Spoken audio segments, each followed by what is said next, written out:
ನಮಸ್ಕಾರ. ಜೈವಾರಾಹಿ ಯೂಟ್ಯೂಬ್ ಚಾನೆಲ್ಗೆ ತಮ್ಮೆಲ್ಲರಿಗೂ ಆತ್ಮೀಯ ಸ್ವಾಗತ.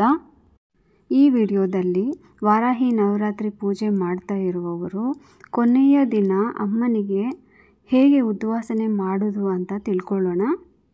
ಕಳಶ, ಅಖಂಡ ದೀಪ, ತಾಯಿಯ ಫೋಟೋ, ವಿಗ್ರಹ ಏನು ಮಾಡೋದು ಅನ್ನೋದನ್ನು ತಿಳಿಸ್ತೀನಿ. ದಯವಿಟ್ಟು ನನ್ನ ಚಾನಲನ್ನು ಸಬ್ಸ್ಕ್ರೈಬ್ ಮಾಡಿ, ನನ್ನ ವಿಡಿಯೋನ ಶೇರ್ ಮಾಡಿ, ಲೈಕ್ ಮಾಡಿ, ದಯವಿಟ್ಟು ಸಬ್ಸ್ಕ್ರೈಬ್ ಮಾಡಿ ಅಂತ ಕೇಳ್ಕೊಳ್ತೀನಿ. ನವರಾತ್ರಿಯ ಸ್ವಲ್ಪ ಜನ 3, 5, 9 ಹೀಗೆ ಆಚರಿಸಿರ್ತಾರೆ.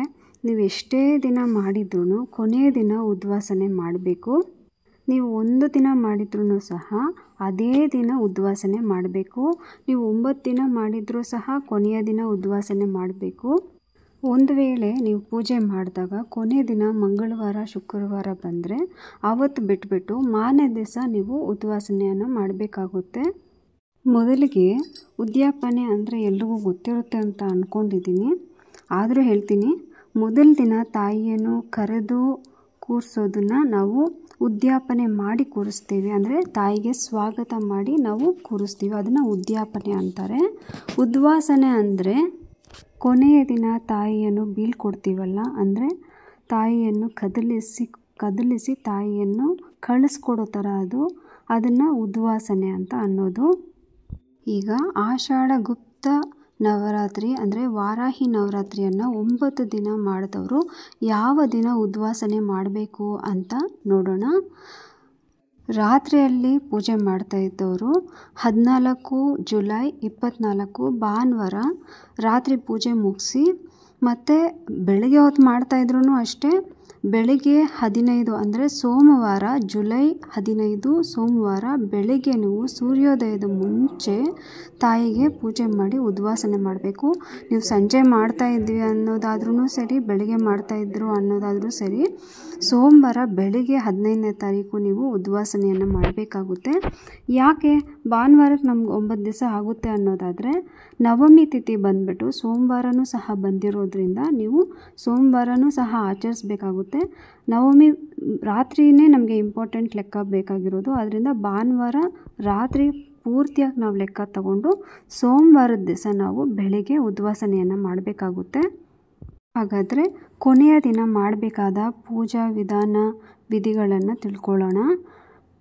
ಪ್ರತಿದಿನ ನೀವು ಹೇಗೆ ಪೂಜೆ ನೆರವೇರಿಸ್ತಿದ್ರೋ ಅವತ್ತು ಸಹ ನೀವು ಅದೇ ರೀತಿ ಪೂಜೆ ಪುನಸ್ಕಾರ ಅಭಿಷೇಕ ಏನು ಮಾಡ್ತಿದ್ರೋ ನೀವು ಅದನ್ನು ಸೇಮ್ ನಾವು ಉದ್ಯಾಪನೆ ಮಾಡೋ ದಿವಸನೂ ಸಹ ನೀವು ಅದನ್ನು ಎಲ್ಲವನ್ನು ಸಹ ಸೇಮ್ ಪ್ರೊಸೀಜರಲ್ಲಿ ನೀವು ನಿರ್ವಹಿಸಬೇಕು.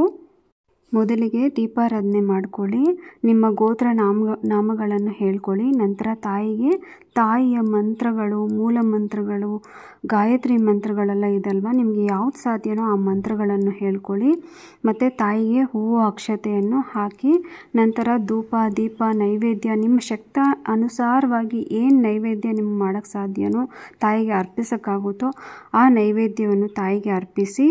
ನಿಮಗೆ ಶಕ್ತಿ ಇರೋದಾದರೆ ಅವತ್ತು ಕೊನೆ ದಿನ ತಾಯಿಗೆ ನಿಮ್ಮ ಶಕ್ತಿಯಾನುಸಾರ ಸೀರೆ, ಜಾಕೆಟು, ಬಳೆಗಳು, ಹೂವು, ತಾಂಬೂಲ, ಅರಿಶಿನ, ಕುಂಕುಮ, ಚಿಲ್ಲರೆ ನಾಣ್ಯಗಳನ್ನು ತಟ್ಟೆಯಲ್ಲಿ ಇಟ್ಟು ತಾಯಿಗೆ ಅರ್ಪಿಸಿ. ಇಲ್ಲ ಅಂದರೆ ಪರವಾಗಿಲ್ಲ, ಏನೂ ತೊಂದರೆ ಇಲ್ಲ, ಒಂದು ಬ್ಲೌಸ್ ಪೀಸ್ ಆದರೂ ಇಟ್ಟು ಅದರಲ್ಲಿ ತಾಂಬೂಲ ಇಟ್ಟು ತಾಯಿಗೆ ಸಮರ್ಪಿಸಿ. ಇಲ್ಲ ನಮಗೆ ಅದೂ ಸಾಧ್ಯ ಇಲ್ಲ ಅನ್ನೋದಾದರೆ ತಾಯಿಗೆ ಸಂತೋಷದಿಂದ ಅರಿಶಿನ, ಕುಂಕುಮ, ತಾಂಬೂಲವನ್ನು ಸಮರ್ಪಿಸಿ. ನಿಮಗೆ ಏನು ಸಾಧ್ಯನೋ ಅದನ್ನು ಸಂತೋಷದಿಂದ ಭಕ್ತಿಯಿಂದ ತಾಯಿಗೆ ಸಮರ್ಪಿಸಿ. ನೀವು ಏನೇ ಕೊಟ್ಟರೂ ಸಹ ತಾಯಿ ಸಂತೋಷದಿಂದ ಸ್ವೀಕರಿಸ್ತಾಳೆ. ನಂತರ ತಾಯಿಗೆ ಮಂಗಳಾರತಿ ಮಾಡಿ ಮತ್ತು ತಾಯಿಗೆ ಧೂಪವನ್ನು ತೋರಿಸಿ ಹೀಗೆ ಎಲ್ಲವನ್ನು ಮಾಡಿ ಮುಗಿಸಿದ ಮೇಲೆ ತಾಯಿಗೆ ಉದ್ವಾಸನೆಯನ್ನು ಮಾಡಬೇಕು. ಈಗ ಉದ್ವಾಸನ ಮಂತ್ರ ಒಂದಿದೆ, ಆ ಮಂತ್ರವನ್ನು ಸಹ ಹೇಳ್ತೀನಿ.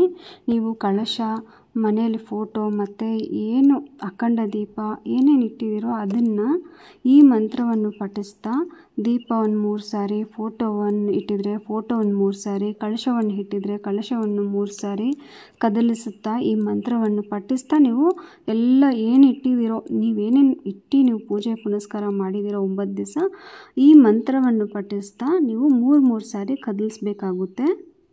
ಮಂತ್ರವನ್ನು ಹೇಳ್ತೀನಿ, ಡಿಸ್ಪ್ಲೇನಲ್ಲೂ ಹಾಕ್ತೀನಿ ನೋಡಿ ಮಂತ್ರ ಹೇಳ್ತೀನಿ. ಸಹಸ್ರ ಪರಮಾದೇವಿ ಶತಮೂಲ ಶತಾಂಕುರ ಸರ್ವಾಂಗ ಹರತು ಮೇ ಪಾಪಂ दुर्वा दुःस्वप्ननाशिनी जय देवी नमस्तुभ्यं जय भक्तवरप्रदे जय शङ्कर वामाङ्गी मङ्गले सर्वमङ्गले श्रीवाराहि देव्यै नमः। यदास्थानम् उद्वासयामि पुनरागमनाय च पुनरागमनाय च पुनरागमनाय च। ಈ ಪುನರಾಗಮನಾಯ ಚ ಅನ್ನೋದನ್ನು 3 ಸಾರಿ ಕೊನೆಯಲ್ಲಿ ನೀವು ಹೇಳಬೇಕು. ಅಂದರೆ ಪ್ರೀತಿಯಿಂದ ಮತ್ತೆ ಬಾ ತಾಯಿ ಅಂತ ನಾವು ಕರೆಯೋದನ್ನು ಇದನ್ನು 3 ಸಾರಿ ನೀವು ಹೇಳಬೇಕು. ಮತ್ತು ಕೈಯಲ್ಲಿ ಹೂವು ಅಕ್ಷತೆಯನ್ನು ಕೈಯಲ್ಲಿ ಹಾಕ್ಕೊಳ್ಳಿ. ಉದ್ಧರಣೆಯಿಂದ 3 ಸಾರಿ ಕೈಯಲ್ಲಿ ನೀರನ್ನು ಹಾಕ್ಕೊಂಡು ತಾಯಿಗೆ ತೋರಿಸಿ ಪಕ್ಕದಲ್ಲಿ ಒಂದು ತಟ್ಟೆ ಇಟ್ಕೊಳ್ಳಿ, ಅದರಲ್ಲಿ ಹಾಕಿ. ಇಲ್ಲಿಗೆ ತಾಯಿಯ ನವರಾತ್ರಿಯ ಪೂಜೆ ಉದ್ವಾಸನೆ ಇಲ್ಲಿಗೆ ಮುಗಿಯುತ್ತೆ. ಮತ್ತು ನೀವು ದೀಪ ಇಟ್ಟಿರೋದಾದರೆ ಆ ದೀಪ ಶಾಂತವಾಗುವವರೆಗೂ ಬಿಟ್ಬಿಡಿ. ಅದು ಶಾಂತಿ ಆದಮೇಲೆ ನಂತರ ನೀವು ಕಲಶ ಇಟ್ಟಿರೋದು, ತಾಯಿ ಫೋಟೋ ಇಟ್ಟಿರೋದಾಗಲಿ ಎಲ್ಲವನ್ನು ಸಹ ತೆಗೆದು ಕ್ಲೀನ್ ಮಾಡ್ಕೊಳ್ಬೋದು. ಮತ್ತು ತಾಯಿಯ ಫೋಟೋವನ್ನು ನೀವು ದೇವ್ರ ಮನೆಯಲ್ಲಿ ಇಟ್ಟು ಪೂಜೆ ಮಾಡೋರಾದರೆ ದೇವ್ರ ಮನೇಲಿ ಇಡಿ, ಇಲ್ಲ ನೀವು ಹೇಗೆ ಫಾಲೋ ಮಾಡ್ತಿದ್ರೋ ಹಾಗೆ ಮಾಡಿ. ಕಳಶ ಆದರೆ ಕಳಶದಲ್ಲಿರುವ ನೀರನ್ನು ಮನೆಯಲ್ಲಿ ಅದೇ ನೀವು ಮಾವಿನ ಎಲೆ ಇಟ್ಟಿರ್ತೀರೋ ಇಲ್ಲ ವಿಳೆದೆಲೆ ಇಟ್ಟಿರ್ತೀರೋ ಆ ಎಲೆಯಲ್ಲಿ ಮನೆಯೆಲ್ಲವನ್ನು ಚಿಂಕರಿಸಿ ಮಿಗಿಲಿದ ನೀರನ್ನು ತುಳಸಿ ಕಟ್ಟೆಗೆ ಹಾಕಿ. ಮತ್ತು ಆ ತೆಂಗಿನಕಾಯಿಯನ್ನು ನೀವು ಮನೆಯವರು ಏನಾದರೂ ಸಿಹಿ ಏನಾದರೂ ತಿಂಡಿ ಮಾಡಿ ಪ್ರಸಾದವಾಗಿ ನೀವು ಸ್ವೀಕರಿಸ್ಬೋದು. ಮತ್ತು ಅರಿಶಿನ ಗಣಪತಿ ಏನಾದರೂ ನೀವು ಮಾಡಿದರೆ ಇಲ್ಲ ಬೇರೆ ಏನಾದರೂ ಪೂಜಾ ಸಾಮಗ್ರಿ ನೀವು ಅಕ್ಷತೆ ಅಲ್ಲಿ ಹಾಕಿರೋದು ಅದು ಏನೇನಿದೆಯೋ ಕೊನೆಯ ದಿನ ಏನೇನು ನೀವು ದೇವ್ರ ಹತ್ರ ಏನೇನಿದೆಯೋ ಅದನ್ನೆಲ್ಲನೂ ನೀವು ಅಲ್ಲಿ ಇಲ್ಲಿ ಬಿಸಾಡೋಕ್ಕೆ ಹೋಗಬೇಡಿ. ದಯವಿಟ್ಟು ಹರಿಯೋ ನೀರಿನಲ್ಲಿ ಹಾಕಿ. ಗಣಪತಿಯನ್ನು ಸಹ ಅರಿಶಿನದ ಗಣಪತಿಯನ್ನು ನೀವು ಮಾಡಿರೋದಾದರೆ ಹರಿಯೋ ನೀರಿನಲ್ಲಿ ಹಾಕಿ, ಅಲ್ಲಿ ಇಲ್ಲಿ ದಯವಿಟ್ಟು ಹಾಕಬೇಡಿ. ಆ ಥರ ಎಲ್ಲ ನೀವು ಮಾಡಿದಾಗ ಇಷ್ಟು ದಿನ ನೀವು ಮಾಡಿದ್ದ ಪೂಜೆಯ ಫಲ ನಿಮಗೆ ಖಂಡಿತ ಅದು ಬೇರೆ ಥರನೇ ಆಗುತ್ತೆ ಅಂತಲೇ ಹೇಳ್ತೀನಿ. ನಾವು ದೇವ್ರಿಗೆ ಎಷ್ಟು ಭಕ್ತಿ ಇಟ್ಟಿರ್ತೀವೋ ಅಷ್ಟೇ ಎಲ್ಲದಕ್ಕೂ ಸಹ ಮರ್ಯಾದೆಯಿಂದ ನಾವು ಅದಕ್ಕೊಂದು ಒಳ್ಳೆಯ ಸ್ಥಾನದಲ್ಲೇ ಸಹ ಹಾಕಬೇಕಾಗುತ್ತೆ. ತಾಯಿಗಿಟ್ಟ ತಾಂಬೂಲ ಮತ್ತು ಬಟ್ಟೆ ಇಟ್ಟಿರ್ತೀರಲ್ಲ, ನೀವೇನು ಇಟ್ಟಿರ್ತೀರೋ ಅದನ್ನು ನೀವು ಪೂಜೆ ಮಾಡಿರೋರು ಸ್ವೀಕರಿಸಿ. ಹೀಗೆ ವಾರಾಹಿ ತಾಯಿಯ ನವರಾತ್ರಿಯ ಉದ್ವಾಸನೆ ಮಾಡುವ ವಿಧಾನ ನಿಮಗೆಲ್ಲ ಅರ್ಥ ಆಗಿರುತ್ತೆ ಅಂತ ಅಂದ್ಕೊಂಡಿದ್ದೀನಿ. ಏನಾದರೂ ನಿಮ್ಗೆ ಡೌಟ್ಸ್ ಇದ್ದರೆ ದಯವಿಟ್ಟು ಕಮೆಂಟ್ಸಲ್ಲಿ ಕೇಳಿ ಅಂತ ಹೇಳ್ತಾ, ವಾರಾಹಿ ತಾಯಿಯ ಆಶೀರ್ವಾದ ನಿಮಗೆ ನಿಮ್ಮ ಕುಟುಂಬಕ್ಕೆ ಖಂಡಿತ ಸಿಗುತ್ತೆ ಅಂತ ಹೇಳ್ತಾ, ಜೈ ವಾರಾಹಿ ಶ್ರೀ ಮಾತ್ರೆಯೇ ನಮಃ.